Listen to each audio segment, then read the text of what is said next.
The security guard put a hand on the old man's arm and walked him toward the door, and the whole waiting room watched it happen. He had been sitting quietly in the corner for most of the afternoon, a man of about 60 in a worn canvas jacket, gone soft at the elbows, and the charge nurse had decided he did not belong there. She said it loud enough for the rows of waiting families to hear. That this was a treatment center, not a shelter. That they had a real problem in this city with people coming in off the street to sit where it was warm and clean, and that she was not going to let it happen on her floor. She picked up the paper cup of water he had been holding and dropped it in the trash. She told the guard to walk him out. 3 phones came up. They always do now. Keanu Reeves did not raise his voice. He stood when the guard's hand touched his arm, because he was not going to make the young man work for it, and he let himself be walked toward the glass doors, past the rows of people in the waiting room, some watching, some looking away. At the door he stopped, just for a second, and he looked back at the charge nurse, not with anger, which would have given her something to push against, and he said 5 quiet words. Then he let the doors close behind him and stood out in the gray Spokane afternoon. What the charge nurse did not know, what almost no one in that waiting room knew, was that the man she had just had removed from the building had paid for the wing they were all sitting in, every brick of it, and that his name, or rather the name he had chosen for it, was cast in bronze on the wall directly above her station. But to understand why a man would pay for a place and then sit in it like a stranger and let himself be thrown out of it without a word, you have to go back to the morning he walked in, and then back further than that, to another hospital 10 years before, and a friend nobody thought was worth the trouble. Mercy Hollow Regional sat on a low rise on the north side of Spokane, Washington. A mid-sized hospital serving up the city that did not have much. The kind of hospital that runs on thin margins and treats everyone who comes through the door, whether they can pay or not, which is harder than it sounds and rarer than it should be. The newest part of it, the part that had gone up 8 years earlier and changed what the hospital could do, was a low, bright building joined to the main tower by a glass walkway. And it housed the oncology and palliative care wing, the place where the hospital treated cancer, and when cancer could not be beaten, treated the people who had it with the kind of care that does not cure anything, but makes the last part of a life bearable, which is its own kind of medicine, and one the country does not value nearly enough. That wing had not existed before a private foundation built it. Mercy Hollow had been turning cancer patients away for years, sending them across the state to the big centers in Seattle, a 5-hour drive that the sick and the poor of Spokane mostly could not make, which meant that for a long time, in that part of that city, a cancer diagnosis for a person without money was very close to a death sentence handed down not by the disease, but by geography, and by the simple absence of a place to be treated. And then, 8 years before this story, a foundation almost no one had heard of, the Holloway Foundation, had come to Mercy Hollow with an offer to fund an entire oncology and palliative wing, to build it, equip it, and endow it so it could treat people who could not pay, in perpetuity. And the only condition the foundation attached, the single condition, was that it be named not for any living donor, but for a man named Daniel Holloway, who, as far as anyone at the hospital could determine, had never been a patient there and had no connection to Spokane at all. There is a thing worth understanding about how American hospitals get built, because it explains the bronze letters, and it is the kind of real knowledge that hides in plain sight. A great many of the wings and pavilions and centers in this country, the ones with names on them, exist because a private donor paid for them. And the name on the building is what is called a naming gift, the right to put a name in bronze that a hospital sells, in effect, to fund things its operating budget never could. Usually the name is the donor's own, because usually the point, somewhere underneath the generosity, is the name, the recognition, the small immortality of bronze. Hospitals understand this, and they price it accordingly, because a person who would give $10 million anonymously and a person who would get it for a wing named after themselves are different people. And the second kind is far more common, and there is no shame in it. The wing gets built either way, and the sick get treated either way. But it does mean that when a donor insists, as the Holloway Foundation insisted, on naming the wing for someone other than themselves, on taking the one thing the gift was supposed to buy them, and giving it to a dead man no one had heard of, the people who run hospitals notice, because it is rare, because it means the gift is not buying what gifts usually buy, which means the person giving it wants something else.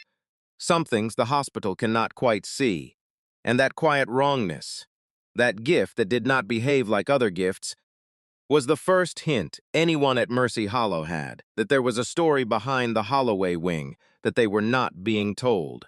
Mercy Hollow had also been, before the wing, a place that practiced what the law calls charity care, the legally required and chronically underfunded obligation of a nonprofit hospital to treat people who cannot pay. An obligation hospitals meet in wildly varying degrees, some generously and some with a grudging minimum and a back office devoted to extracting whatever can extract from the poor before writing the rest off. The Holloway gift had been structured, deliberately, to take the cancer care of the uninsured entirely out of that grudging machinery, to endow it so that treatment in the wing was simply free for those who could not pay, no application, no means test administered at the bedside, no financial counselor appearing in the doorway of a dying person to discuss a payment plan. Because who funded it had watched exactly that happen to his friend and had decided to spend whatever it took to make sure it never happened in his building. That structure, that endowment, was unusual enough that it too had required disclosure to the hospital's senior leadership. Which is part of how Dr. Francis Ellison came to be one of the few people who knew the name behind it all. No one at Mercy Hollow knew who funded the Holloway Foundation. The paperwork ran through lawyers and a holding structure. The gifts arrived on schedule and never late. And the foundation's representative, when there was one, was always an attorney, never a principal. There had been some curiosity in the early years, the way there is whenever a great deal of money appears from nowhere. But the curiosity had faded the way curiosity does when it is not fed.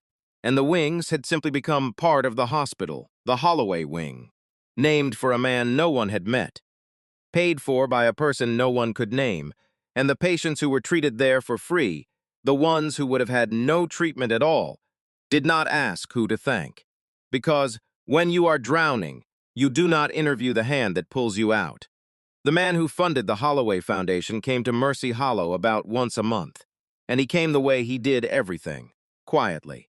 He did not announce himself. He did not tour the wing he had built or shake the hands of the doctors or accept the thanks of anyone, because to do any of that would have turned the thing into something about him. And the entire point, the whole architecture of how he had set it up, was that it not be about him. He came as a visitor, signed in at the desk as a visitor, and sat in the waiting room, or in a patient's room, with a man named Theo Okafor, who was the actual reason he came, and who was the closest thing he had to family in that city. His name was Keanu Reeves, and the reason a man like him spent an afternoon a month in the waiting room of a hospital in Spokane was a friendship and a grief, and the grief was 10 years old. Theo Okafor was 73 years old, and had been Keanu's friend for 30 years, since a time in both their lives that neither of them talked about much. And Theo was being treated in the Holloway wing for a cancer that the wing could slow but was not going to stop.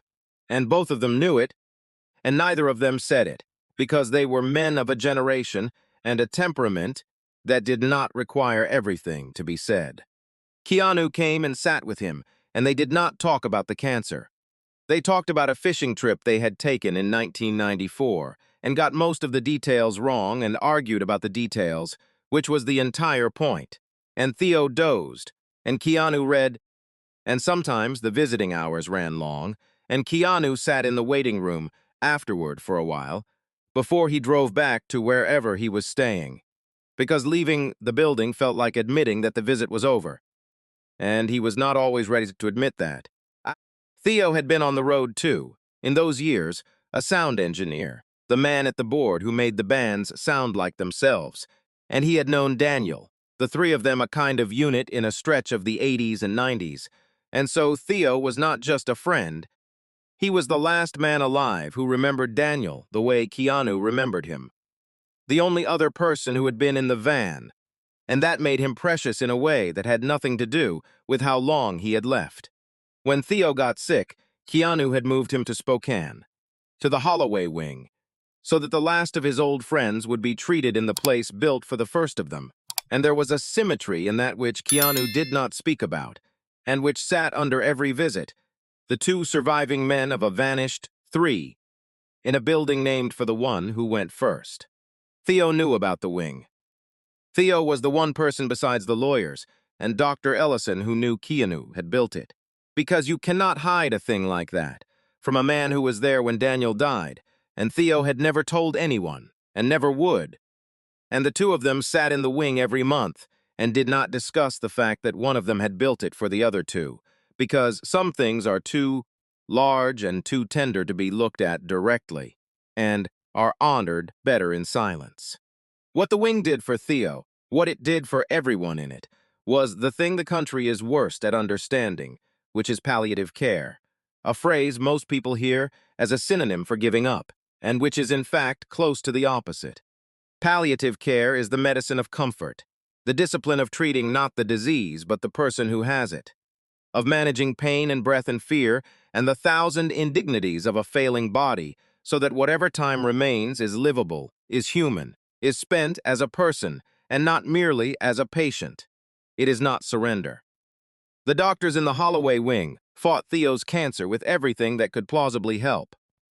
But they also did the other thing, the harder and less celebrated thing, which was to make sure that on the days the fighting was losing, Theo was comfortable, was clear-headed enough to argue about a fishing trip, was treated as a man living the end of a life rather than a problem failing to be solved. That kind of care costs money and earns a hospital almost nothing, which is why it is always the first thing cut and the last thing funded, and which is why Keanu had endowed it specifically, had written it into the structure of the gift, because Daniel had not had it, because Daniel's last months had been spent fighting a system as much as a disease, and Keanu had decided that the people in his building would get to spend their last months being people. That is what he was doing on the afternoon this story turns on.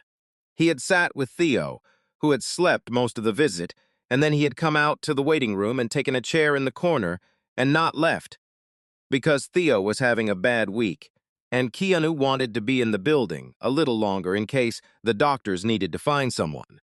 And he had a paper cup of water from the cooler, and he was reading, and he was, to the eye of a tired charge nurse looking for a problem to solve, a man in a worn jacket who had been sitting in her waiting room for 3 hours nursing a cup of water with nowhere apparent to be.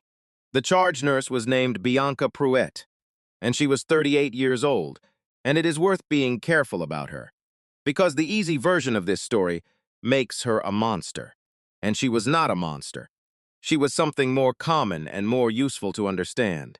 She was a good nurse, technically, the kind who never made a medication error and never missed a vital sign. And she was also exhausted in a way that had stopped feeling like exhaustion and started feeling like personality.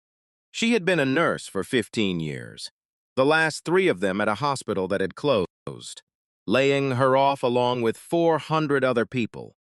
And she had taken the job at Mercy Hollow because it was what she could get.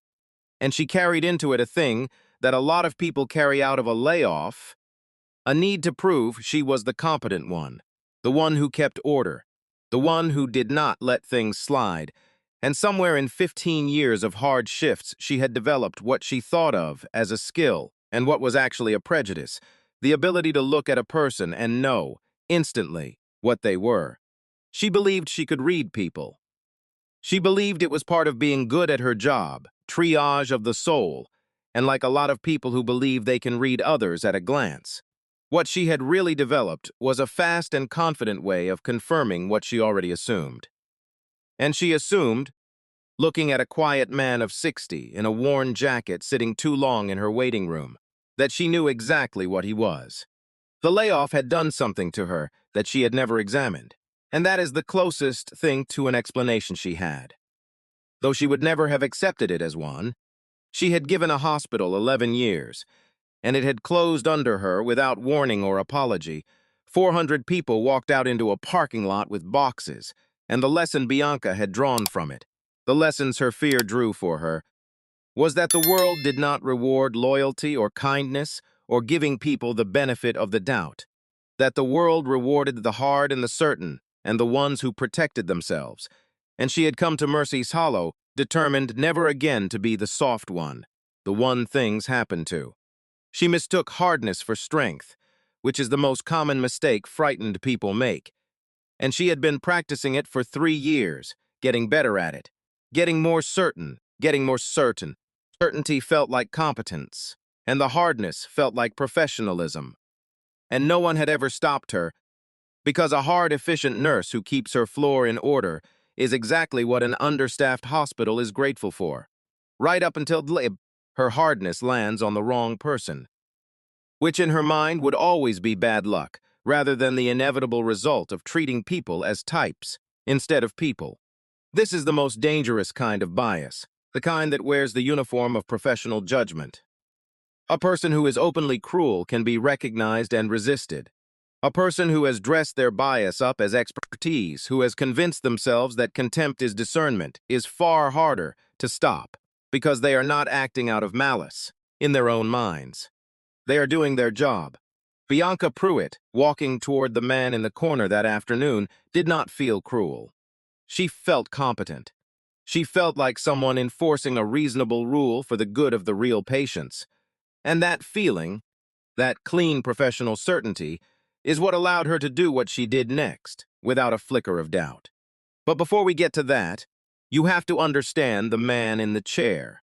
And to understand him, you have to go back 10 years, to a different hospital, in a different city, and to the friend who is the reason the Holloway wing exists. His name had been Daniel Holloway. Daniel Holloway had been a musician, a bass player, the kind who never gets famous, but is the reason the famous ones sound good. A session man and a road man who had played on records.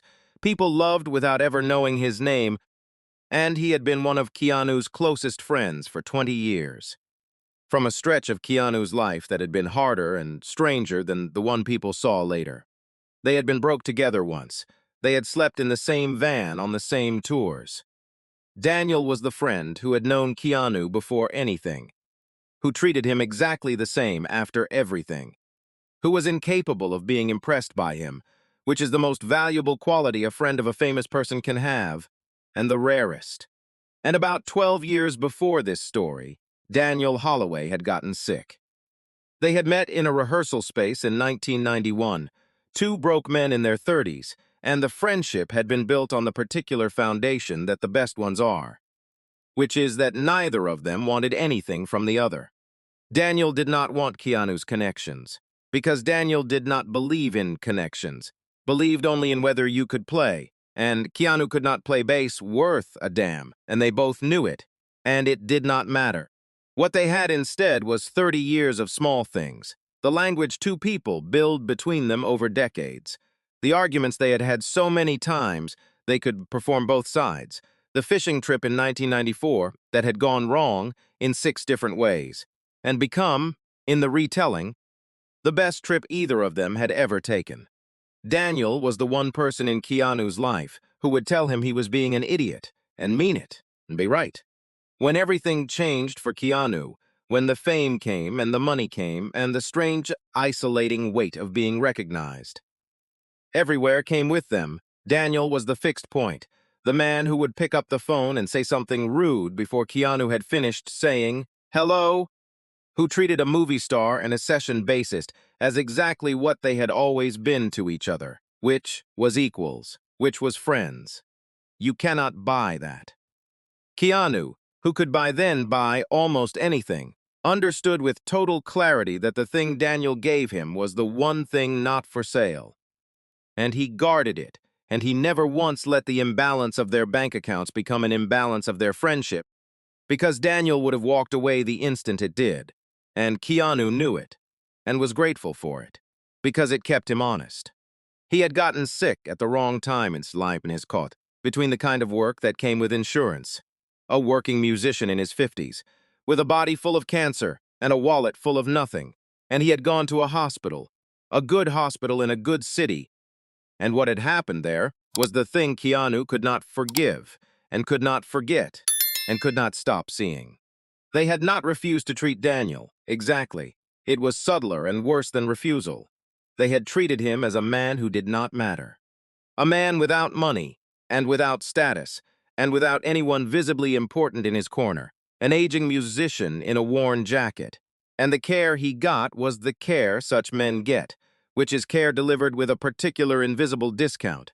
The appointments a little harder to get, the questions a little less patiently answered, the sense communicated in 100 small ways that his life was a lower priority because his station was lower, that the system would do the minimum for him and no more, because the system had looked at him and decided, the way Bianca Pruitt would later look at a man in a chair and decide, that it knew what he was. Keanu had been traveling when it started, and by the time he understood how sick Daniel was, and got to him, and started throwing money and lawyers, and the full weight of his name at the problem, it was late. Later than it should have been. Later than it would have been if anyone had treated Daniel like he mattered from the start. And the thing that haunted Keanu, the thing that built the wing, was not that Daniel died. People die.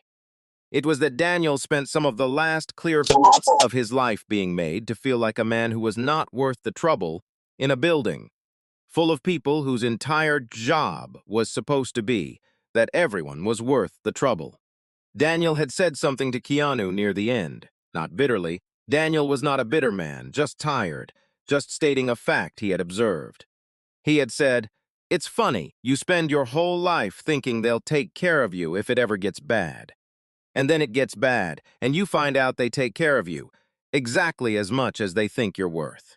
And then Daniel Holloway had died, and Keanu Reeves had taken that sentence and built a building around it. A building where it would not be true. A wing where a man in a worn jacket with no money and no famous friends would be treated exactly the same as anyone else, because Keanu had learned the hard way that the measure of a place is not how it treats the people it is impressed by, but how it treats the people it is not. The cruelest part, the part Keanu turned over on the bad nights, was how small the failures had been, each one. No one had refused Daniel care. No one had been openly cruel. It was death by 1,000 small dismissals. The appointment that took 3 weeks when it should have taken 3 days. The specialist who spoke to the chart instead of the man. The test results that sat unread over a weekend because the patient was not anyone whose results got read on a weekend. The slow grinding message, never spoken aloud, and therefore impossible to fight, that this life was a low priority. You cannot sue for that. You cannot even quite name it. There is no form to file when a hospital treats you with technically adequate care delivered with the unmistakable subtext that you are not worth their hurry. And it was the unaccountability of it, the way the thing that killed his friend was distributed across 100 small choices made by 100 busy people, none of whom thought of themselves as the villains. That taught Keanu the most important thing he learned from Daniel's death, which was that the enemy was not cruelty. Cruelty is rare and obvious and can be fought. The enemy was the casual downgrading of a human being by people who felt entirely justified, the Bianca Pruitts of the world who are not monsters and never think they are doing anything but their jobs. And you cannot defeat that with a lawsuit or a villain's comeuppance. You can only defeat it by building a place where it is structurally not allowed to happen, where the downgrade has nowhere to live. And so that is what he had built. And the irony that he would one day be downgraded inside it was a thing he could not have foreseen, and would, characteristically, refuse to avenge. He named it for Daniel.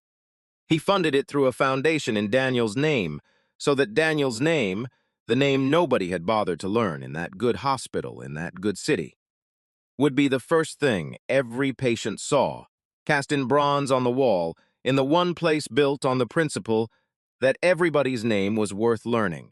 And then he had done the thing that was most himself.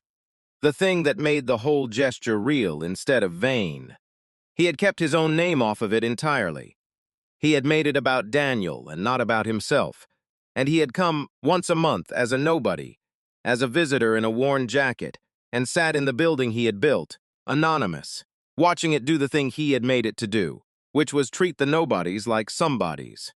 The anonymity was not modesty, or not only modesty, and Keanu would have been the first to tell you so. He understood something about gifts that most givers never have to confront, which is that a gift with your name on it is partly a transaction, that you are buying something with it. Gratitude or admiration or the soft social power that flows to the visibly generous, and that the moment your name is attached, the thing stops being entirely a gift and becomes partly a purchase, and the person receiving it is no longer simply helped but also, subtly, indebted, made to perform thanks, made smaller by your largeness. Keanu had spent his life on the receiving end of people's awareness of who he was, had felt how it changed every room he entered, how it made people perform around him, and he had learned to hate the particular falseness of it, the way his name walked into a place ahead of him and rearranged everyone in it. He did not want Daniel's wing to be that. He did not want a single, sick, frightened person in that building to lie in a bed thinking they owed their treatment to a famous man's charity, to feel the small humiliation of being a beneficiary, to perform gratitude toward a name on a wall. He wanted them to feel they were being treated because they were human and the place existed to treat humans. Full stop. No name to thank, no debt to feel. Which is the only kind of help that does not cost the person receiving it a piece of their dignity. So he kept his name off it.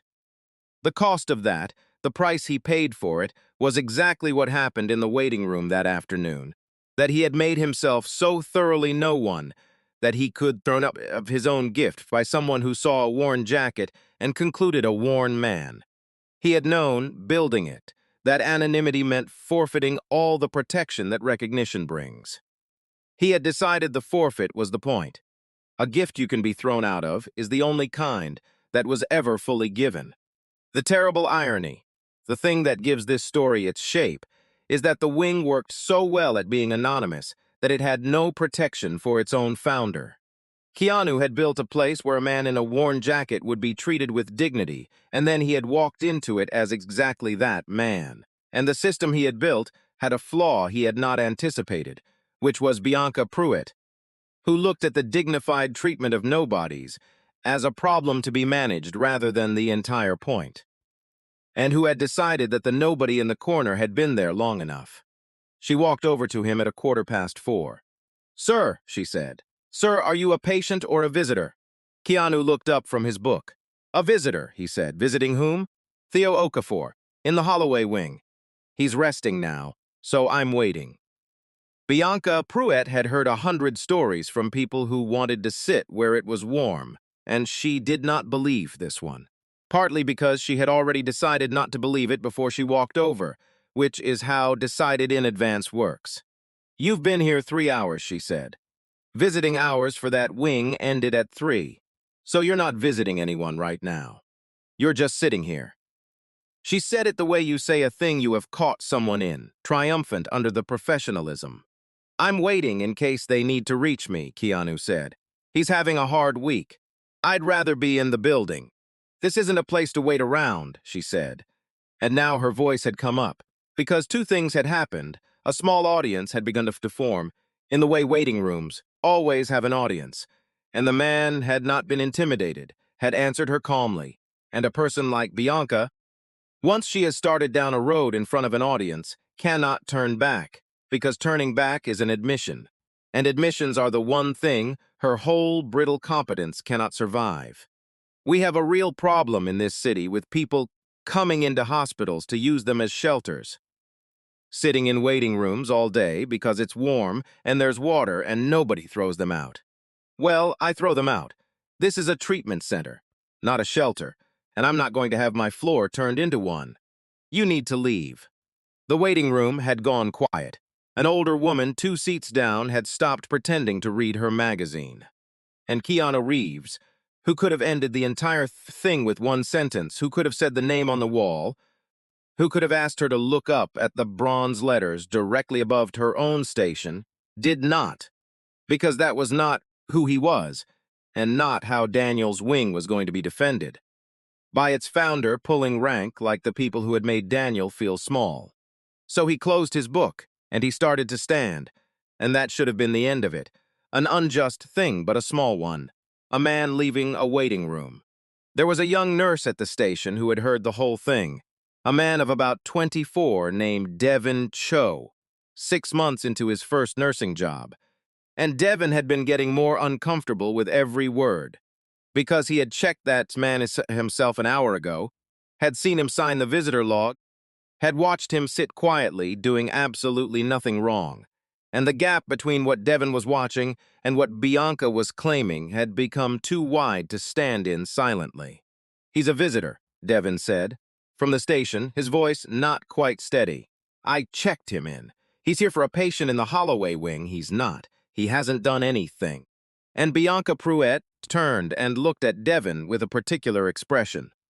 The expression of a senior person, reminding a junior one of the entire weight of the hierarchy above them, and said, without raising her voice, that she had been a nurse for 15 years, and Devin had been one for 15 minutes, and that when he had her experience, he could make these calls, and until then, he could get back to his charting.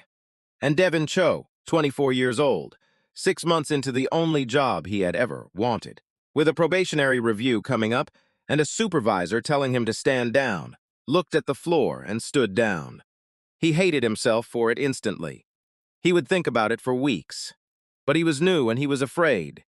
And the arithmetic of his fear came out the way that arithmetic almost always comes out. And he said nothing else.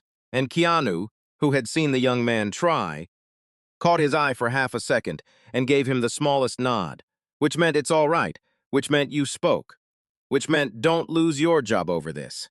And Devin held on to that nod like a man holding onto a railing. But Bianca Pruett had an audience now, and she wanted the win to be complete. She reached down and took the paper cup of water from the little table beside his chair, the water he had been drinking, and she dropped it in the trash can with a small definite gesture, a gesture that said, "This is not yours. You do not get to have even this." And she turned to the security guard who had drifted over and said, "Walk him out, please." All the way out. 3 phones came up, and Keanu Reeves did not raise his voice. He stood the rest of the way up when the guard, a young man who looked deeply uncomfortable, put a hesitant hand on his arm. He did not pull away, because the guard was just a kid doing a job he'd been told to do, and Keanu had spent his whole life refusing to make the people at the bottom pay for the decisions of the people who outranked them. He let himself be walked toward the glass doors, past the rows of waiting families, his book in his hand, his face calm. And at the doors he stopped, for just a second, and he looked back at Bianca Pruett, standing there flushed with her small, complete victory, and he said the 5 quiet words, "No one is turned away here." And then he let the doors close behind him and stood out in the gray Spokane afternoon, in front of the wing he had built on the wrong side of its glass. It is worth sitting in the silence of that for a moment, because the silence is the thing. He did not say it as a threat. He did not say it as a clue. He said it the way you say a thing that is supposed to be true, a thing you built your hope on, watching it turn out not to be true in the one place you had tried hardest to make it true. No one is turned away here. He had cast that principle into the foundation of the building, and he had just been turned away from that building for the crime of looking like the kind of man the building existed to protect. The bitterness of that was not in his voice, because he did not let it be, but it was in the words, and the older woman 2 seats down, who had watched the whole thing, would think about those 5 words for a long time without understanding them, until later that afternoon, when she understood them all at once. What happened next happened over about 90 minutes, and it happened because of a confluence of small things, and I am going to tell it slowly, because the speed at which the powerful are embarrassed is not the point, and the point is everything around it. The first small thing was the older woman 2 seats down. Her name was Margaret Foss, Margie to everyone, and she was 71 years old, and she was not an ordinary visitor. She had been a nurse at Mercy Hollow for 40 years, had retired as the head of nursing, and now volunteered 3 days a week at the front desk and in the waiting rooms, doing the soft human work that the paid staff did not have time for, sitting with the frightened, walking the lost to the right department, being the institutional memory of a place she had given her life to. Margie Foss had been sitting in the waiting room, not because she was waiting for anything, but because that was her post. And she had watched the whole thing, and she had known. From the first moment Bianca walked over, that something was wrong. Because Margie Foss had spent 40 years learning the thing, Bianca Pruitt thought she knew, and actually did not, which is how to read a person. And what Margie had read in The Quiet Man in the Corner was not a vagrant. It was a man carrying a grief, sitting close to someone he was afraid of losing, and Margie had been about to go over and gently intervene when Bianca beat her to it. And now Margie sat in the emptying quiet of the waiting room, with a feeling in her chest she could not yet name. Margie Foss had started nursing in an era when the profession was different, harder in some ways and more human in others, and she had spent 4 decades learning the actual skill that Bianca Pruitt only imagined she had, which is not the ability to judge a person quickly, but the discipline to not judge them at all, to hold off the conclusion, to keep looking until the person showed you who they were instead of telling you with their clothes. Margie had been wrong about people 10,000 times early in her career, and had been humbled by it 10,000 times, had learned the long, slow way. That the frightened man who snaps at you is scared, that the woman who seems cold is holding herself together with both hands, that the quiet man in the worn jacket might be anyone, a drunk or a saint or a grieving friend, and that the only way to know was to extend the dignity first and find out second, which cost you almost nothing, and which is the whole of the job underneath the medicine. 40 years had made her slow to conclude and quick to kindness, which is the exact opposite of what 15 hard years had made Bianca. And the difference between the two women was not intelligence, and was not even temperament. It was that one of them had let the work teach her humility, and the other had let it teach her armor, and you could not tell which was. Which by looking. You could only tell by watching what they did when a stranger sat too long in a chair. And then she looked up at the wall above the nurse's station, at the bronze letters she had walked past 10,000 times, the Halai Wing, and at the smaller plaque beneath it, the one with the dedication, the one almost no one ever read, and something the man had said snagged in her mind. No one is turned away here. It was almost word for word what was on the plaque. Margie Foss got up slowly on her 71-year-old knees, and she walked to the wall, and she read the dedication plaque all the way through, for the first time in years, the way you read something you have stopped seeing. And at the bottom of it, below the words about dignity and care for all regardless of means, there was a line she had forgotten was there. A line in smaller letters that said the wing was a gift in memory of Daniel Holloway, established by a friend who wished to remain unnamed. A friend who wished to remain unnamed. Margie Foss stood very still in front of the plaque. She was a smart woman, and she had been at the hospital since before the wing was built, and she remembered the strangeness of it, the money from nowhere, the foundation no one could trace, the dead man no one had met. And she thought about the quiet man in the worn jacket who had been sitting in this waiting room once a month for years. She had seen him. She realized she had seen him many times and never thought about it. The same quiet man, always visiting, always anonymous. And she thought about the 5 words he had said on his way out, the words that matched the plaque. And Margie Foss, who had spent 40 years learning to read people, finally read the one thing that's been in front of her all along. She felt, standing there, 2 things at once, and they did not cancel out. The first was a kind of awe, the slow vertigo of realizing that a thing she had walked past 10,000 times had a secret inside it the whole time, that the bronze letters she dusted in her mind as just the name of the wing were a love letter from a living man to a dead one. that the entire building was a grief she had been working inside of for 8 years without knowing. And the second thing rising underneath the awe was a deep, slow anger. Not at Bianca, exactly. The anger was bigger than Bianca. It was at the whole reflex Bianca had acted on. The reflex Margie's had spent 40 years fighting in herself and her staff.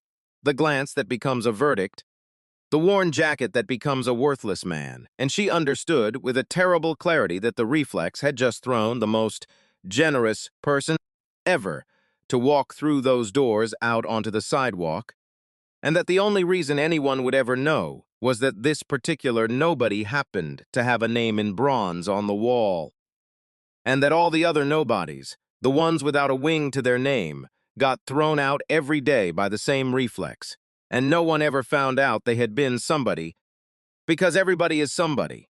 That was the whole thing. That was what the man had been trying to say with the 5 quiet words, and Margie Foss put her hand flat against the cool bronze of the plaque and felt 80 years of her own life and 40 years of her profession gather into a single hard resolve to make this right. "Oh," she said softly, to no one. "Oh, no." She did not say anything to Bianca. There would have been a satisfaction in it, the old nurse putting the young one in her place. But Margie Foss was past the age of needing that kind of satisfaction, and besides, she understood something that the cheap version of this story would miss, which is that the worst punishment available to Bianca Pruett was not to be yelled at. It was to find out on her own. So Margie did a different thing. She walked on her slow knees to the office of the one person in the building who would know for certain, the hospital's chief medical officer, a woman named Dr. Frances Ellison, who had been at Mercy Hollow nearly as long as Margie had, and who had been part of the small circle that negotiated the original gift, and who was one of perhaps 3 people in the entire institution who actually knew the name behind the Holloway Foundation. It is worth saying what Dr. Ellison knew and how she knew it, because it is the paper trail, and the paper trail is what makes this justice instead of just drama. When the Holloway Foundation had first approached Mercy Hollow 8 years earlier, the hospital's lawyers had of course done their due diligence. Because a hospital does not accept tens of millions of dollars from an anonymous foundation without confirming the money is real and clean, and in the course of that confirmation, under strict confidentiality, the identity of the foundation's principal had been disclosed to a tiny number of senior people, of whom Dr. Ellison was one. She had signed a non-disclosure agreement. She had kept it for 8 years, scrupulously, had watched the man come and go as a visitor and never once let on that she knew, had honored his wish to be no one, because she understood why he wanted it and respected him more for it than she could have respected any donor who wanted his name on a banner. Dr. Frances Ellison knew exactly who had been removed from her waiting room. And when Margie Foss appeared in her doorway, pale, and said, "Frances, I think something just happened that you need to know about, Doctor." Ellison listened for about 30 seconds and then stood up so fast, her chair rolled back into the wall. Out in the gray afternoon, Keanu was still there. He had not left. He had walked out the doors and then stopped on the sidewalk because Theo was inside, having a bad week, and Keanu was not going to drive away from the building just because someone had embarrassed him in it. He was going to stand outside until visiting hours opened again, and then he was going to walk back in and sit with his friend. And if they removed him again, he was going to stand outside again, because the humiliation was nothing. The humiliation was not even in the top 100 hard things he had felt in that building, and he was not going to let it move him 1 inch further from Theo than it had to. He was standing there on the sidewalk, in front of the bronze letters of his dead friend's name, when Dr. Ellison came through the doors at something close to a run. She did not make a scene because he would have hated a scene, and she knew him well enough to know that. She came up to him and she said quietly, "I am so sorry I just heard. I am so deeply sorry." And Keanu Reeves looked at her, the one person in the building who knew, and something in him that had been held very carefully for the last hour loosened just slightly. And he said, "It's all right, Frances." And she said, "It is not all right. Come inside. Please, not as a visitor. Come inside. And he said the thing that tells you who he was, the thing that is the whole man in one sentence. He said, I don't want her fired. Dr. Ellison stopped. Keanu, she said, she had you removed from the wing you built. She threw your water in the trash. I know what she did, he said, and I don't want her fired. Bring me inside if you want. But the first thing you're going to tell me is that she keeps her job. Because if the first thing this place does, the first time it finds out who I am, is fire the nurse who didn't know, then it isn't the plates I built. It's just the other place with my friend's name on it. He looked at her. Daniel didn't get fired for being treated like he didn't matter. Nobody paid for what happened to him. I didn't build this so somebody could pay. I built it so it wouldn't happen. Firing her doesn't make it not happen. It just makes a different person small. Find another way. That is the part the cheap version gets wrong, the part where the wronged man, given sudden power over the person who wronged him, is supposed to use it. He did not use it, and his refusal to use it was not weakness, and it was not even mercy exactly. It was a kind of terrible consistency. A man who had built an entire building on the principle that should not be measured by their power over each other, refusing to start measuring people by his power over them, just because it would have felt good. It would have felt good. He knew it would have felt good. He did not do it. And Dr. Ellison, standing on the sidewalk, understood that she was in the presence of something she did not encounter often, which was a person who actually meant the thing he claimed to believe, even when it cost him the satisfaction he was owed. They went inside. Not through the main doors, which would have made a procession of it, but quietly, and the news of who he was did not break over the waiting room like a wave, because he did not want it to, because the last thing Daniel's wing needed was to become, for an afternoon, a circus about the famous man who funded it. But it could not be entirely contained either, because Bianca Pruett had to be told, and the telling of Bianca Pruett is the center of this story, the thing it has been moving toward, and it did not go the way you would expect. Dr. Ellison brought Bianca into a small office away from the floor, and she told her. She told her plainly, without cruelty, because Dr. Ellison was not a cruel woman either, that the man she had removed was the person who had funded the entire wing, the foundation, the man whose dead friend's name was on the wall. The reason every uninsured cancer patient in that building was being treated for free, instead of being sent to die 5 hours away.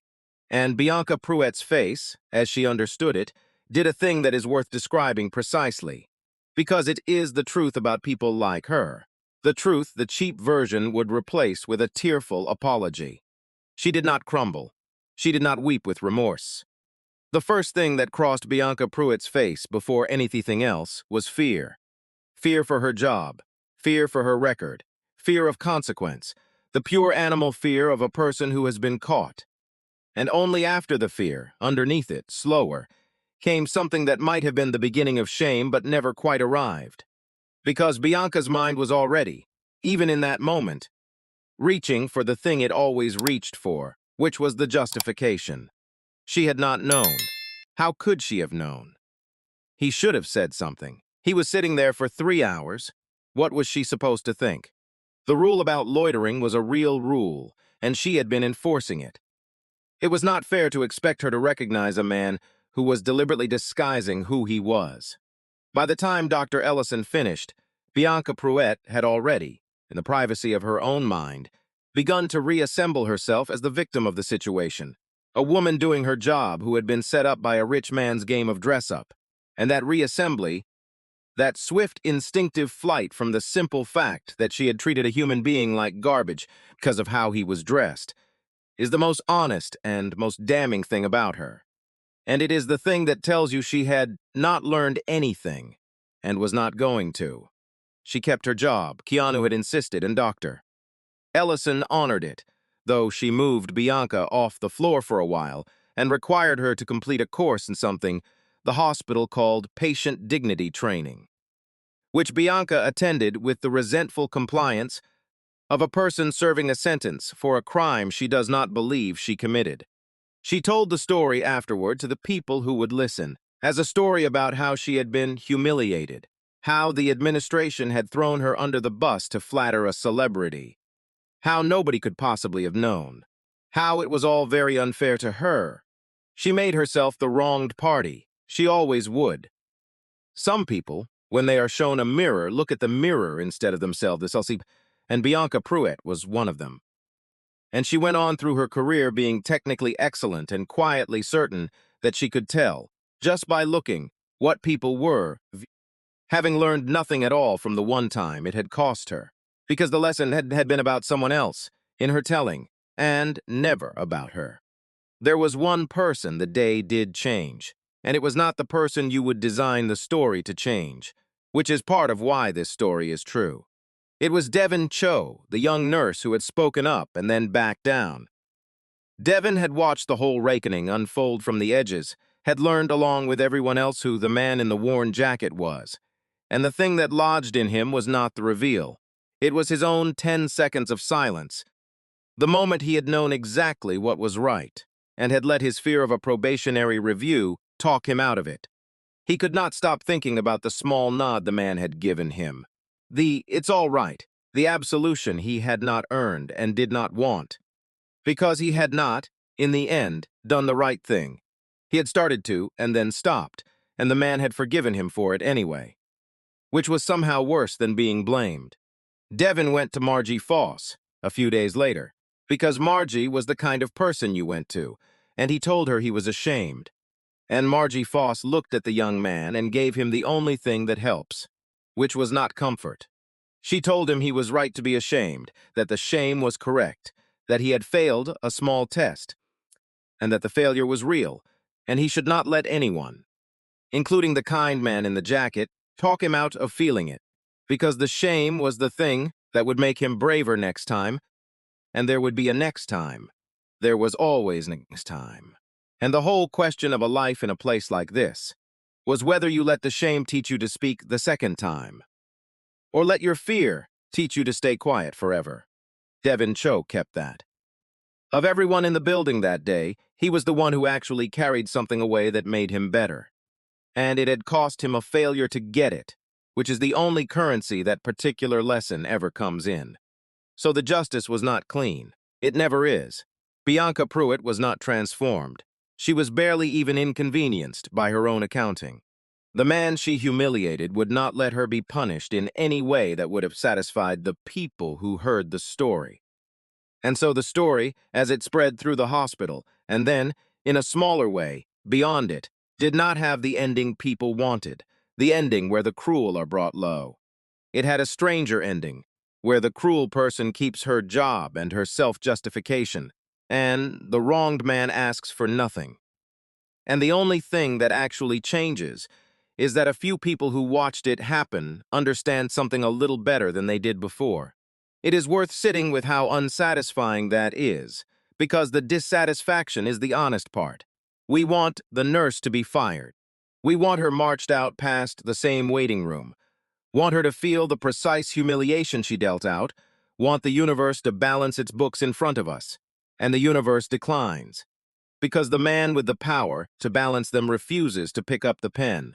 And the refusal is maddening. And it is also the entire point. Because the satisfying version, the version where Keanu uses his sudden revealed power to crush her, would have made him into exactly the thing he hated. A person whose treatment of others ran on their relative power, generous to those who flattered him, and ruinous to those who crossed him, which is the whole disease he built the wing to cure. He could not cure the disease by catching it. So he let her keep her job, and he let the story be unsatisfying, because a satisfying revenge would have been a betrayal of Daniel, who had been on the receiving end of other people's power his whole life. And the one thing Keanu would not do, not even to someone who deserved it, was become another person who measured a human being by what he could do to them. Meanwhile, the wing went on doing the thing it was built to do, which is the part of the story that never trends and matters most. The week of the incident, the Holloway wing treated some 40 cancer patients who could not have paid for a single day of it anywhere else. Gave them chemotherapy and radiation and the slow patient management of pain, sat with the ones who were dying and made the dying gentler.